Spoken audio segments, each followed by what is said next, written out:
Una sa lahat, ang lalaking yan walang habas na lampasag ng bintana ng mga nakaparadang sasakyan sa Angono, Rizal. Anong trip niya at nagawa niya yan? Ang buong detalye kung ganyan, abangan maya-maya. Magandang gabi, Pilipinas. Sa Frontline tonight. State of National Energy Emergency dineklara na sa gitna ng giyera sa Middle East. Komiteng magbabantay sa supply ng enerhiya at pagkain, pangungunahan mismo ni Pangulong Bongbong Marcos. Presyo ng bigas at iba pang pagkain nangangambang tumaas. Kada kilo ng manok posible raw pumalo sa higit 320 pesos. News 5 exclusive, lalaking magnanakaw, walang nakitang pera sa kahan ng loobang bigasan. Kaya't kahon ng sigarilyo pinagdiskitahan. Lalaking nagluluksa sa lamay ng kanyang ina umawat sa gulo na baril, patay. Tatlong magkakamag-anak sa Masbate nalason ng kinain nilang puffer fish o butete. At sa pabaong Pampagood Night, ang mga asosasyon na dinukot, nakatakas at magkakasamang nakauwi sa tulong ng leader nilang Corgi.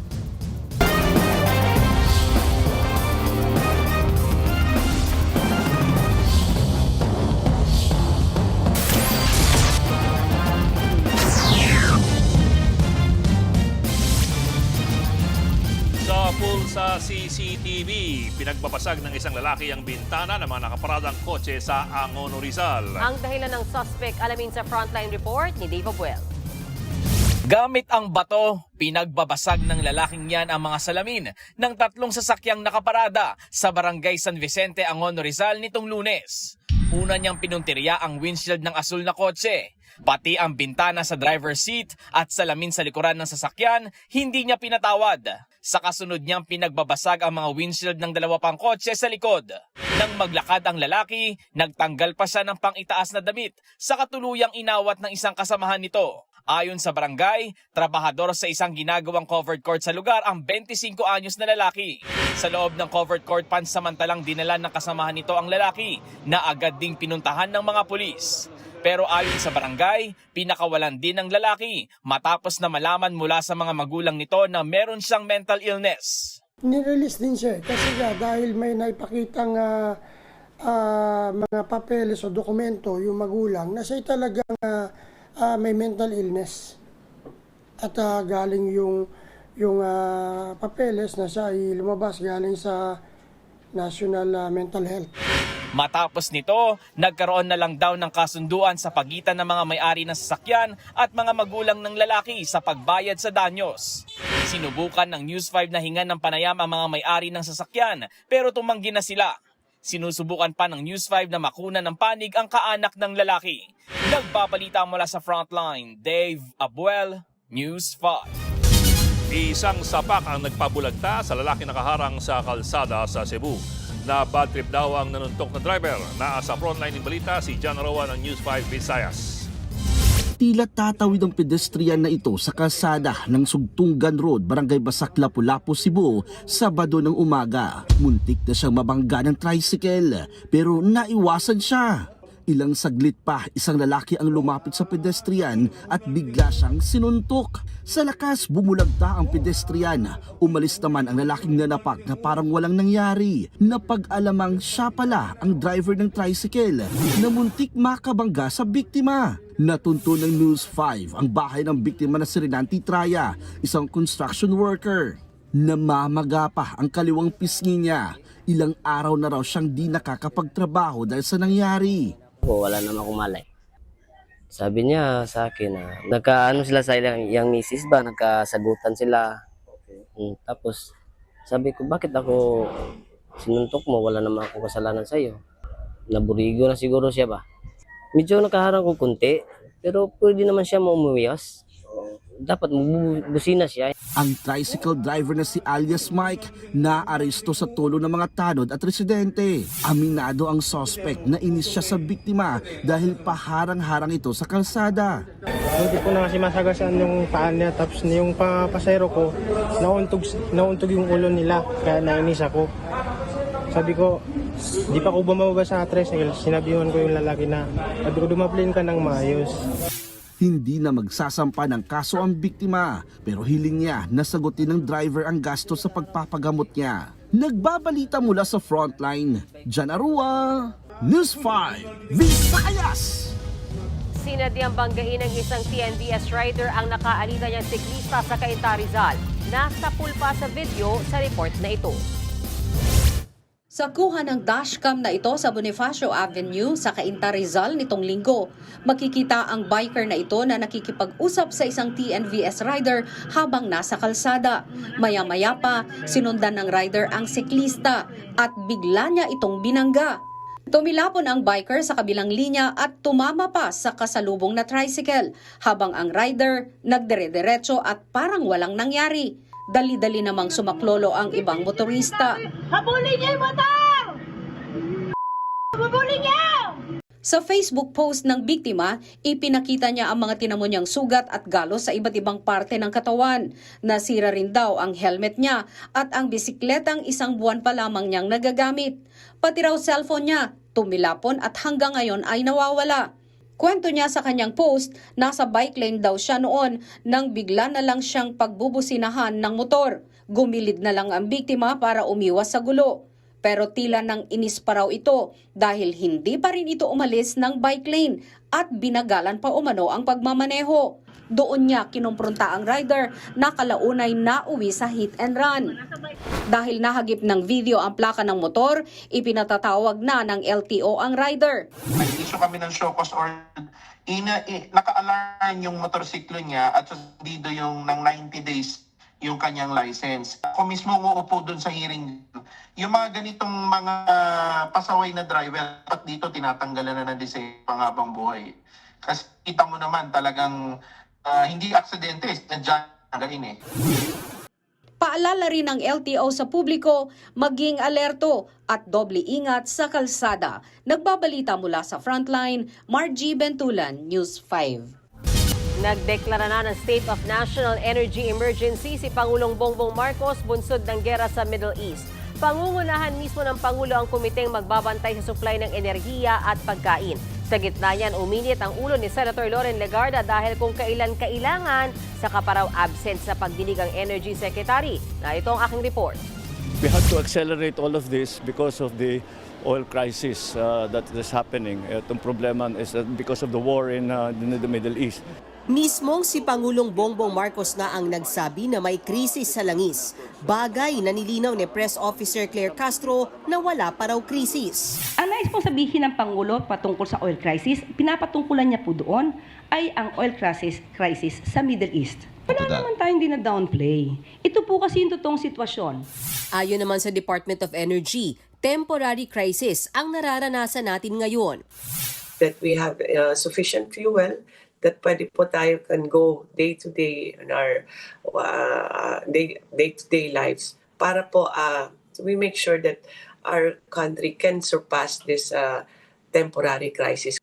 Whether you call it a crisis or not, we're really doing like the maximum that we could do. I don't actually know the difference.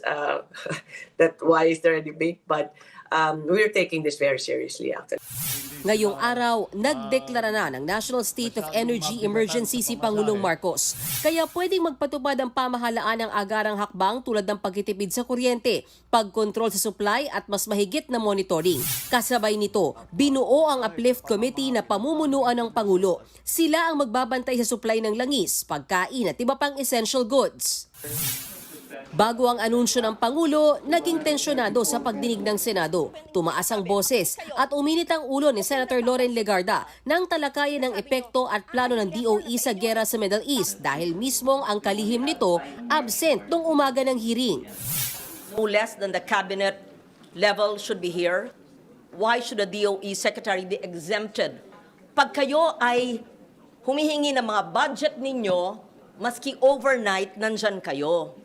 Pero pag crisis action plan, marami kayong dahilan. Sinertify as urgent pa raw ang hiniling na emergency powers para suspendin ang excise tax pero nung pinasa ng Kongreso, biglang hindi pa pala sure kung gagamitin ba ito o hindi. Ang gulo ninyo, sinabi nyo excise tax, kailangan urgent. Ano ba? Ano ba? Kailangan ba? Hindi. It was deemed urgent, napasa, tapos pagkapasa namin, we will see. Kinahaponan, biglang dumating sa pagdinig ng Senado si Secretary Sharon Garin. Bakit tayo hindi nag-stockpile gaya ng ating mga ASEAN neighbors at bakit ganito ang presyo ngayon? Obviously, because we are in a crisis. Why did the DOE fail in that respect? Due to the oil deregulation law, the stockpiling is now passed on to our private companies. That's how it has been practiced. Dahil sila na yung nagdinegosyo sa langis, doon din sila, DOE requires them a certain minimum level of stocks. Nanindigan din ng iba pang senador na meron ng krisis na nararanasan ng bansa, taliwas sa sinasabi ng Malacanang. Nagdedebate pa tayo kung nasa crisis tayo o hindi tayo sa crisis. Para sa amin, dito sa Senado, nasa crisis na tayo. Nanunood sa buhay ng mga ordinaryong Pilipino ang bigat ng taas ng presyo ng petrolyo. Ngayong araw, ang simula ng panibagong mega oil price hike. 15 hanggang 18 pesos ang nadagdag sa diesel, 8 pesos sa gasolina at 12 hanggang 22 pesos naman sa kerosene. Wala pang krisis para sa iba pero ang mga driver parang kumakayod sa wala. Kailangan bawasan talaga dahil sa mahal ng diesel. Yung boundary nyo dati magkano po? Dati 700, ngayon ginagawa ng 500 na lang. Pati misis ng mga tsuper, dumadaing. Ngayon talagang wala ka na ibabudget eh. Kasi wala na total na iuuwi. Kasi tulad kahapon, kumarga kami ng diesel nasa 1,000 mahigit. Tapos tatlong ikot, 120 na lang ata sinobra namin. Paano pa magkakasya sa isang araw na pagkain ng isang pamilya? Sa ngayon, umarangkada na ang fuel subsidy. Yung method of payment, maraming lahat ng klaseng method of payment. We can do it via digital pay. Pwedeng gamitin yun. Meron pa rin iilan na talagang gusto nila, hindi tayo nilang gawin digital. Kaya meron pa, pwedeng mag-issue ng check eh. At kung talagang kahit cash, pwede pa rin. Pero siguro, mas maginhawa, it's easier, it's more practical. Pag as much as possible, ang gagawin natin ay digital payment. Ayon sa Pangulo, hindi lang ito para sa Metro Manila, kundi para sa buong bansa. Bukod sa bus operator, 10,000 piso rin ang matatanggap ng mga operator ng Modern UV Express at Modern Jeep, habang 9,000 piso naman sa operator ng minibus, 5,000 piso sa traditional jeepney at traditional UV Express operators, at 1,500 pesos sa TNVS operator. 5,000 fuel subsidy naman ang naghihintay sa mga driver ng bus, minibus at traditional at modern UV Express. 1,500 pesos naman sa traditional jeepney at TNVS drivers. Sa bahagi ng DSWD, mga TNVS driver ang nakaschedule na bigyan ng ayuda ngayong araw.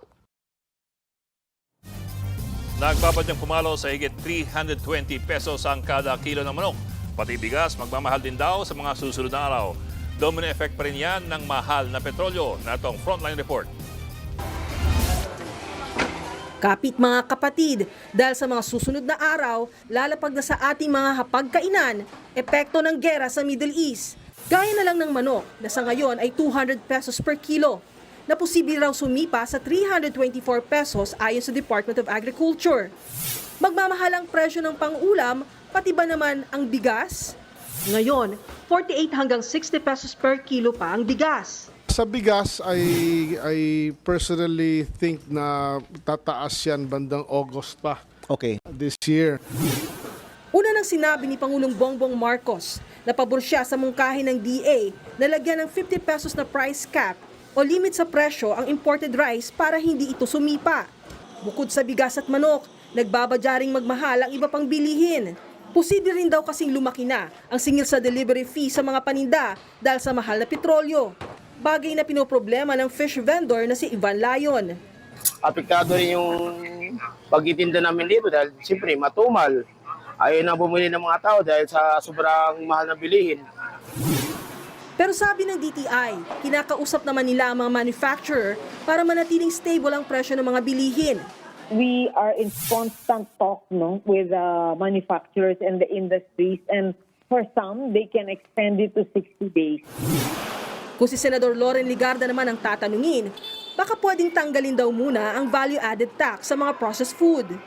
Ano po ang magiging opinion ninyo at ng economic team kung tanggalin ang VAT sa mga pagkain na basic commodities gaya ng delata, noodles, at process yung mga delata, hindi mga imported, yung mga mura. Kung tanggalin nyo ang 12% VAT para mas mura ang bilihin sa lower income, at mababawi naman yan kasi bibilin yan ng pagkain.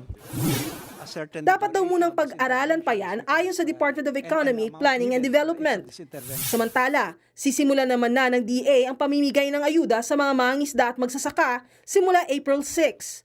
2,325 pesos ang ibibigay sa higit 4 na milyong mangingisda at magsasaka. Sa gitna ng pasanin sa petrolyo, iniutos ng DOTR ang big-time bawas sa Roro Terminal Fee simula April 15 mula 258 to 516 pesos. Magiging piso na lang ito para sa mga Class 3 at 4 na sasakyan, kabilang ang mga delivery truck, van at pick-up. Pati ang terminal fee sa mga airport na hawak ng CAAP, magkakaroon din ng 200 pesos na discount simula April 1. Nagbabalita mula sa Frontline, Maluy Chivaria, News 5. Rumisponde ang Philippine Coast Guard at BFAR sa serya ng pangaharas ng China Coast Guard sa Bajo de Masinloc.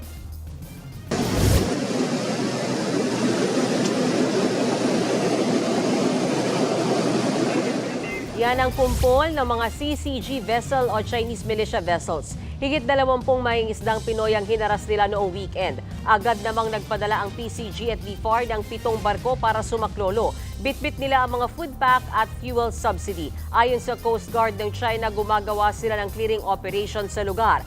Pero nanindigan ng ating militar na patuloy nilang dinidepensahan ang soberanya ng Pilipinas at ang kabuhayan ng mga mangingisdang Pilipino. Arestado na ang gunman sa pagpatay sa dating security escort ni Manila Mayor Isko Moreno. Iniharap ni Manila Mayor Isko Moreno ang suspect na si Albert Magdaraog. Gayun din ang kinakasama niyang tumulong umano sa suspect na magtago sa iba't ibang probinsya. March 14, ang barilin ni Magdaraog ang biktimang si George Capistrano sa insidente ng robbery hold-up. Nasa pulpayan sa CCTV. Inamin ni Magdaraog ang krimen pero hindi daw siya ang mastermind kundi ang rider na naunang sumuko.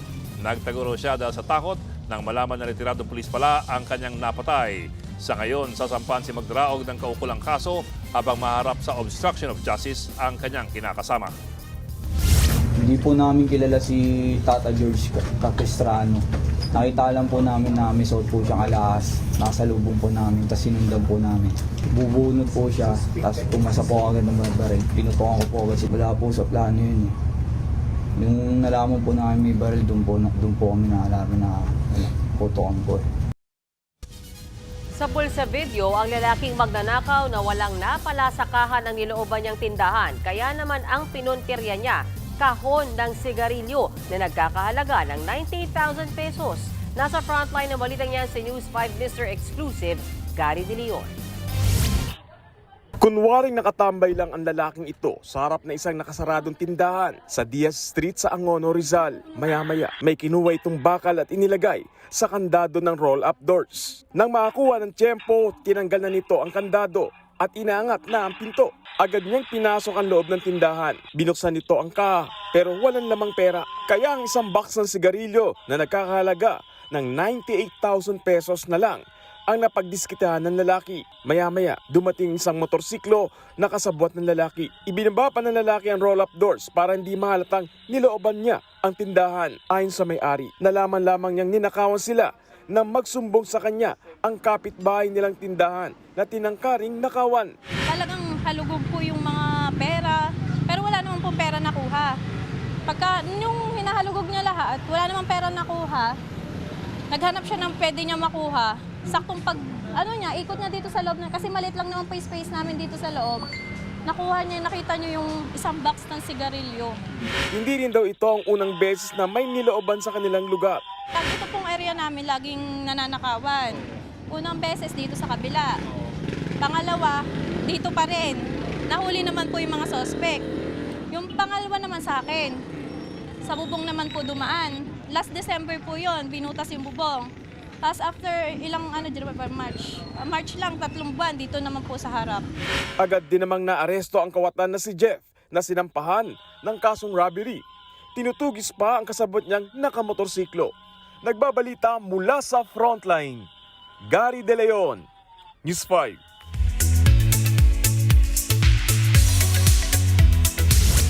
Showbiz tonight na tayo.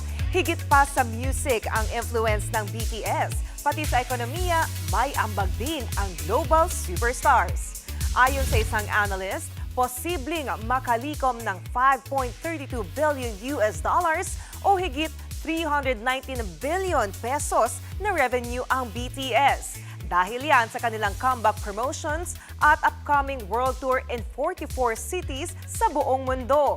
Ngayon pa nga lang, ayon sa Reuters, tumaas na ang revenue ng 2 luxury brand stores sa Seoul. Ang dahilan niyan, bumenta raw ang mga BTS merchandise sa kanila ahead of their free concert.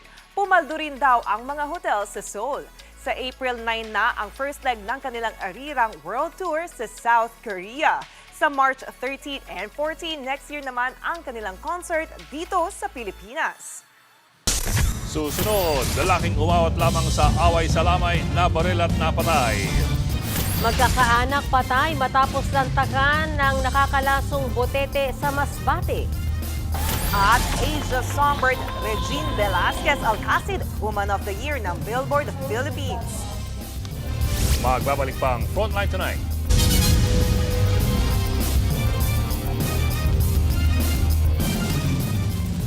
Mga kapatid, Ed Lingaw po, maging maalam at may pakialam sa mga napapanahong balita sa ating bansa. Para sa mas malilimang pagtalakay at paghimay sa mga issue at headlines, mag-follow at mag-subscribe sa social media pages ng News 5.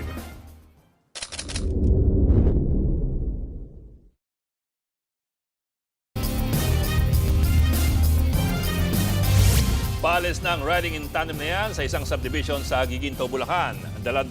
Dala na pala niya ang nininok niyang 2 manok panabong. Pumasok ang mga kawatan sa bakuran ng kanilang target. Ito na ang pang-7 manok na ninakaw sa iisang bakuran sa loob ng 2 taon.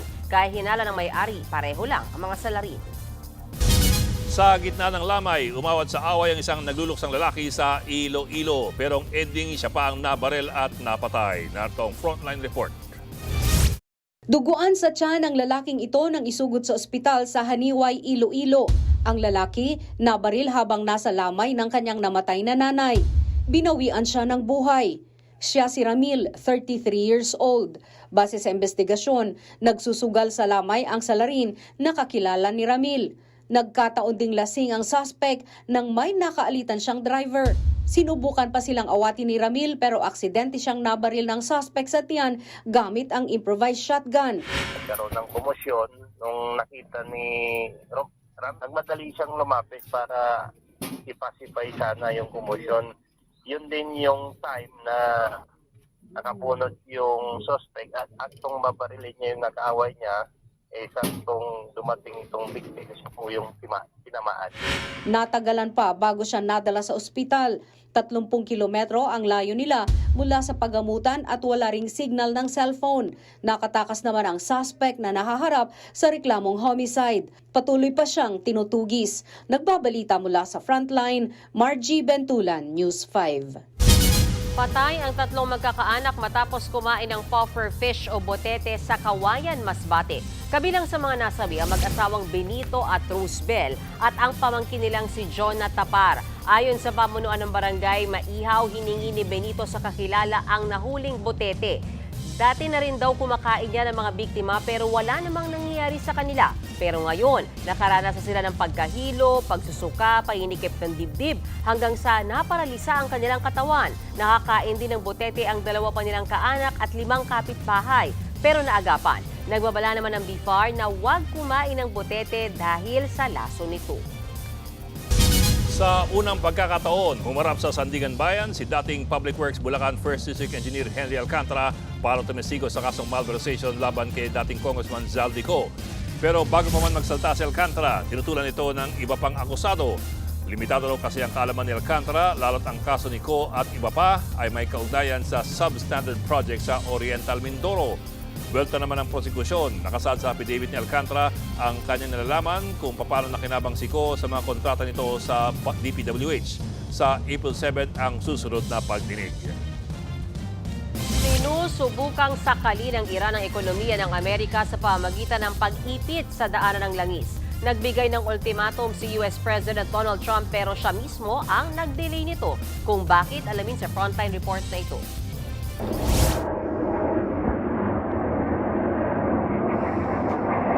Inuulan ng airstrike ang Israel.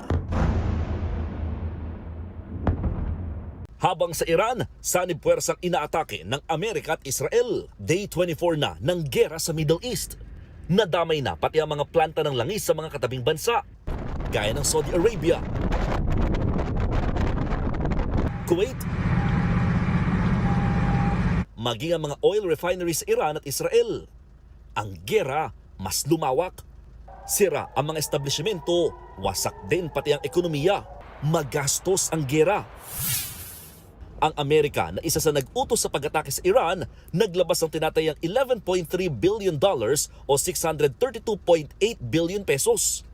Take note, sa loob lamang ito ng unang 6 na araw ng gera. Bawat isang Tomahawk missile ng Amerika katumbas ng $3.5 million o 196 million pesos. Sa loob ng 6 na araw, higit 300 ang pinakawalan ng Amerika. Katumbas niyan, $1.2 billion. Bukod pa mga ammunition, offensive strike at combat infrastructure. Hindi rin kasama dyan ang mga nagdaang araw. Noong nakaraang linggo, humingi na ng karagdagang pondo ang US Department of Defense ng $200 billion para sa gera. Walang idineklara ang Israel at Iran kung magkano na ang pinsala at inilalabas sa bakbakan. Hindi pa rin nagbibigay ng halaga ng pinsala ang nadamay na Gulf countries. Pero isa sa pinakamalaking epekto ng gera, ang supply ng petrolyo. Bukod sa nasira ang ilang planta, sarado ang Strait of Hormuz na siyang dinaraanan ng mga oil tanker para mag-deliver ng langis. Ang epekto niyan, sumipa na sa $101 hanggang $104 o higit 6,000 pesos ang kada bariles ng presyo ng Brent crude na siyang basehan ng presyo ng langis sa world market. Kahit ang Amerika na siyang #1 world's largest oil producer, tinamaan ng sumisipang presyo. Kaya naman, matapos maliitin at buweltahan ng Iran ang ultimatum ng Amerika, si US President Donald Trump pinospone ang deadline niya sa pagpapasabog ng mga major power plants ng Iran. Katunayan, may negosasyon pa nga raw siya sa Iran. We're doing a 5-day period. We'll see how that goes. And if it goes well, we're going to end up with settling this. Otherwise, we'll just keep bombing our little hearts out. Pero pinasunungalingan yan ng Iran. Fake news daw si Trump para manipulahin ang oil markets. Iginit din ng Iran ang parusa sa mga tinawag nilang aggressor. Sa ngayon, nagpahayag na ang 22 bansa na tutulong para ligtas na makatawid sa Strait of Hormuz. Nagbabalita mula sa Frontline, Mon Gualvez, News 5. Emosyonal ang nag-iisang Asia songbird na si Regine Velasquez Alcacid nang tanggapin niya ang Woman of the Year Award sa Billboard Philippines Women in Music.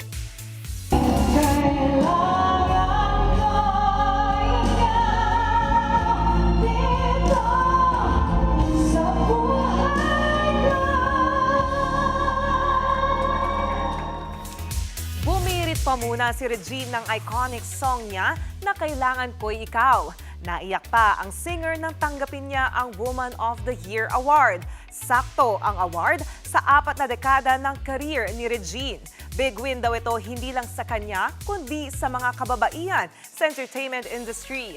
Itinanghal naman na People's Choice Award ang nation's mutya at aktres na si Ashtin Olviga. Powerhouse Award naman ang nasungkit ng nation's girl group na BINI. Itinanghal naman na hitmaker ang pop rock royalty ng Pinas na si Yeng Constantino. Mga kapatid, todong entertainment ang may experience natin sa Signal Play app. Dahil ang kapatid, aksyon, seryeng Totoy Bato, mapapanood na rin dyan.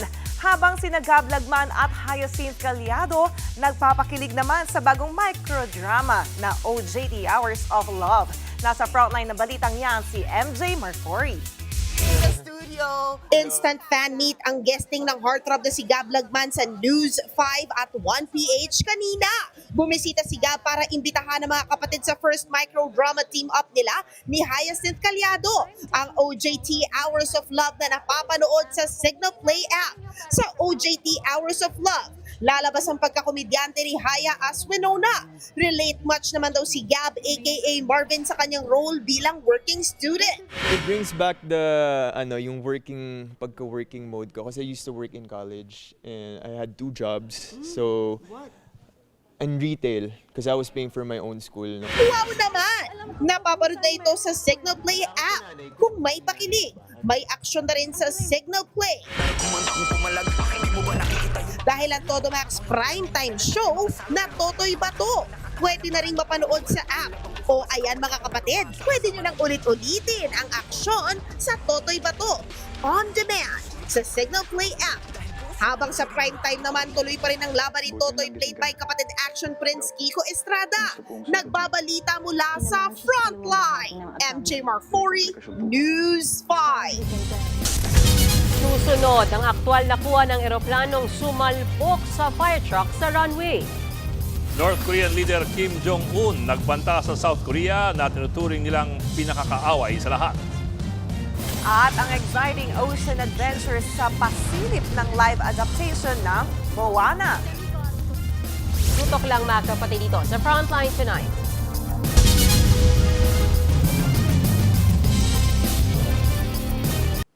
Mga kapatid, Mean Los Baños po, huwag magpahuli sa mga balita at impormasyong dapat ninyong malaman.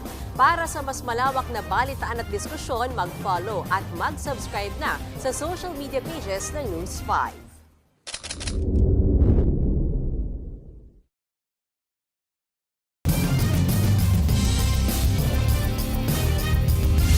Sa pool sa CCTV ang aktwal na banggaan ng eroplano at fire truck sa airport sa New York sa Amerika. Frontier 4195 to stop there, please. Stop, truck 1, stop. Stop, truck 1, stop. Stop, truck 1, stop. Kakalapag lang ng eroplano na galing Canada habang may nirerespondehang emergency ang fire truck. Sinubukan pa raw pigilan ng traffic control ang fire truck. Patay ang 2 piloto ng eroplano habang higit 4 na po ang sugatan. Nagdulot ng delay sa mga flight ang aksidente. Iniimbestigahan na yan. Game over na raw ang usapang bawasan ng mga nuclear weapons. Sabi po yan ni North Korean leader Kim Jong-un. Sa kanyang talumpati, klaro ang mensahe niyang permanente ng palalakasin ng North Korea ang kanyang nuclear arsenal at ituturing ang South Korea bilang pinakakaaway nila. Para kay Kim, hindi option ang pagbawas ng armas kahit pa may kapalit itong tulong o seguridad. Babala niya sa Seoul, anumang galaw laban sa kanila ay bebelta nila ng walang preno. Wala pang payag tungkol dyan ang South Korea. Abangan, 7 aso na dinukot pero nakatakas abay nakauwi pa sa kanilang fur parents sa layong 17 kilometers. At ang live-action version ng Disney film na Moana, silipin. Tuloy-tuloy ang balitaan dito sa Frontline Tonight.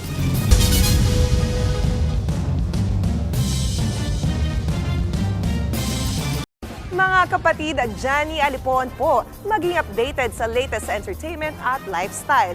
Huwag magpahuli, mag-follow at mag-subscribe na sa social media pages ng News 5.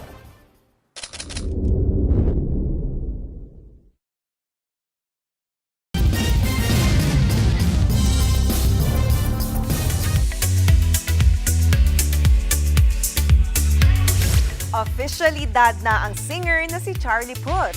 Nanganak na kasi ang kanyang wife na si Brooke Samson sa kanilang first baby. Pinost yan ni Charlie sa Instagram featuring ang photos ng kanilang anak na si Jude Crawford. March 13 siya isinilang base sa caption ng singer.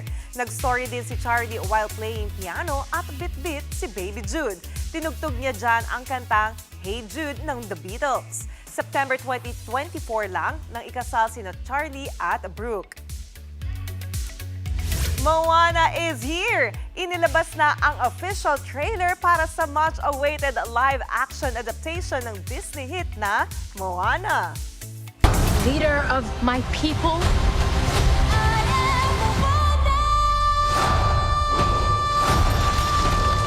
Are you ready to be the hero? Let's go save the world. I got your back.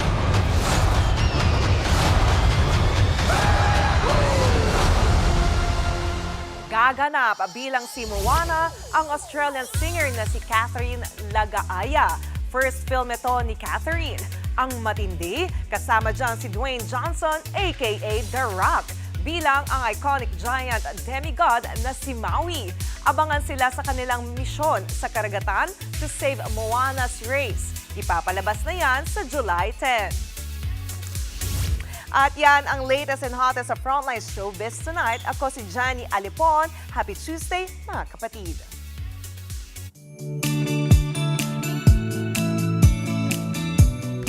At para sa ating pabaong pampagood night, pambihira raw ang grupo ng mga asong tampok natin ngayong gabi. Patunay sila na habang may buhay, may pag-aso. Buti sa'yo napunta yun. Sige. Viral salamat, online ang video ng 7 asong yan sa China. Sama-sama sila naglalakad. May Golden Retriever, may Labrador at may Corgi. Base sa report ng South China Morning Post, dinukot daw ang mga asong yan. Pero nakatakas sila sa mga dog napper. At ang matindi sa lahat, nagawa nilang makauwi ng magkakasama. Salamat sa leader nilang Corgi na alam ang daan. Kahit 17 kilometers sila away from home. Mabuhay ang asosasyon. Ano ba? Ba't ka? Sayang naman yung ano ko, paghinga ko ng malalim doon. Mabuhay ang asosasyon. Alam mo yung Corgi, parang siya yung parang gay captain. Kasunod sa kanya.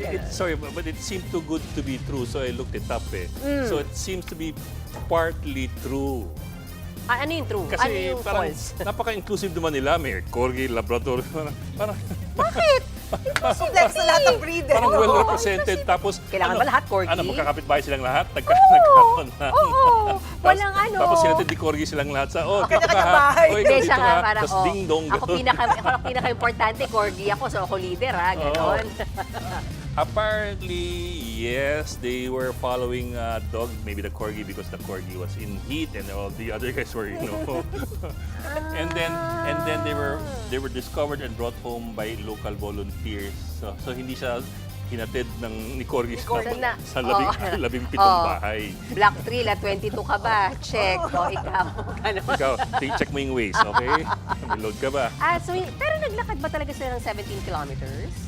That we don't know. That's also partly true kasi nga along the way they were rescued by several volunteer groups who brought them home to their individual homes.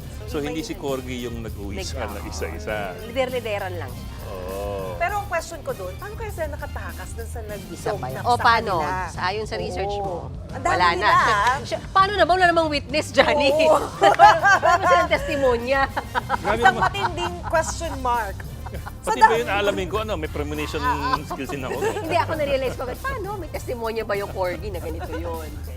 May barangay report. Anong tawag na siya pag sa... Blatter. Blatter.